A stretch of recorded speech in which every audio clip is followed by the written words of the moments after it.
I attended the Boating BC conference last weekend, and it was fabulous.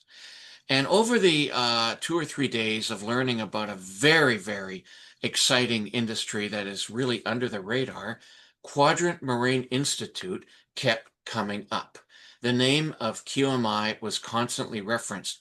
And I go, who are these people? What are they doing? And so we just had to have you on. Shelley McIvor, welcome. Tell us about this great company that I heard about at the Boating BC conference. Well, thanks for having me, John. I can't take credit for the great company, but Quadrant has been around for 30 years.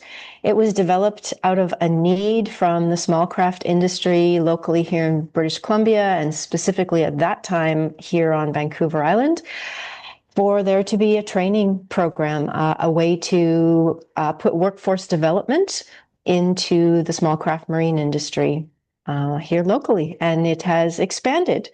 So our board of directors, we are owned by the small craft marine industry, by companies that do the work that we actually provide the apprenticeship training for. Now, and you're located where? Our head office is right here on the peninsula, southern Vancouver Island. We're in Sydney. We also have our satellite office in Richmond, in Vancouver. Okay, so anyway, this is amazing because you guys are clearly an integral part of the small craft marine sector on Vancouver Island and in BC. You are providing integral training. What specific programs do you provide for folks to take, and what kind of certification do they receive? Okay, well, we have 3 streams of programming that kind of provide a full pathway into the industry and throughout a career. We're actually trying to help people understand that these are amazing, fun careers in a really great industry. And as you mentioned, it is sometimes quite under the radar. So first of all, we have a pre-employment program for youth. It's designed to help people get into the industry, see what a day in the life of a marine service technician or someone working in a marine service company would do, and help them provide a foundation for their career.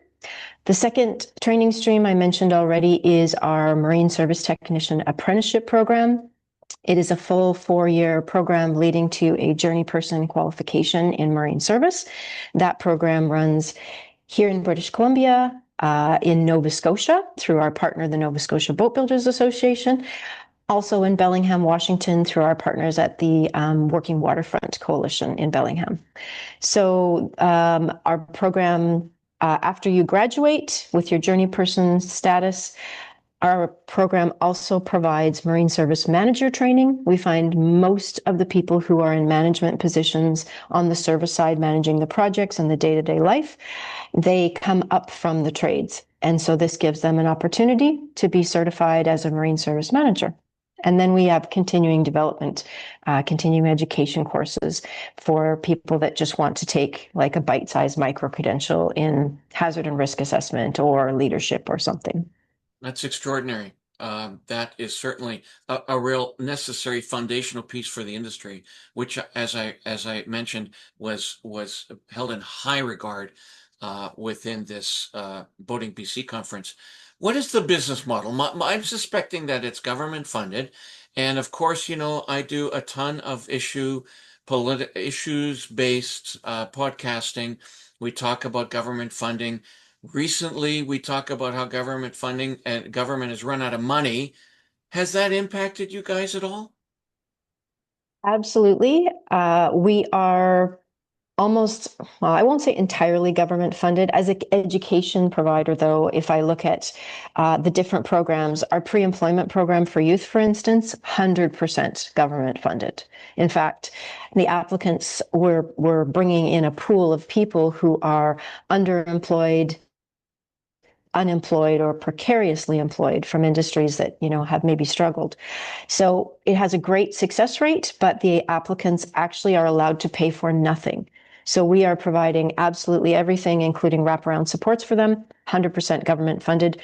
Really great program and very successful. But if that programming doesn't continue, I think that will be a great loss to the industry here in Sydney and in Vancouver.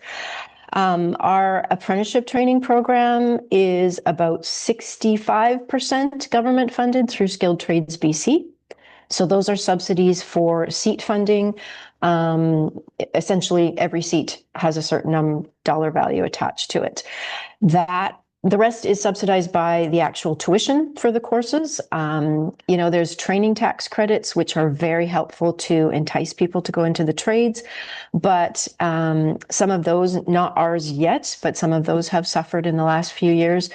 But our actual seat funding and the number of seats that we are allowed to run in the program every year have definitely suffered this year, since last spring, since this fiscal year.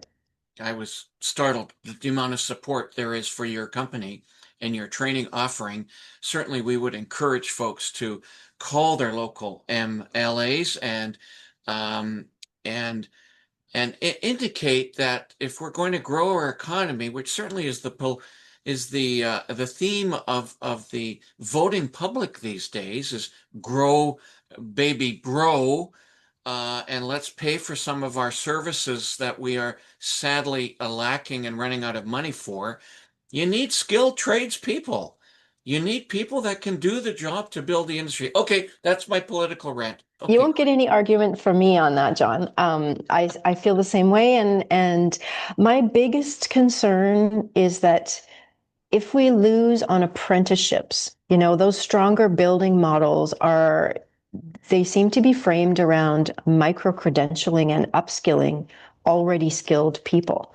But from a workforce development standpoint, I'm very concerned if we lose the funding for apprenticeships and we lose the opportunity for more seats for apprenticeships, and we don't promote the amazing careers and the pathways that are available in trades, we will lose that foundation of people that we can micro-credential and upskill. We already have such a retiring workforce. If we don't replenish that and give foundational training in trades, there'll be no one to upskill. Exactly. And we are hoping that the decision makers are listening.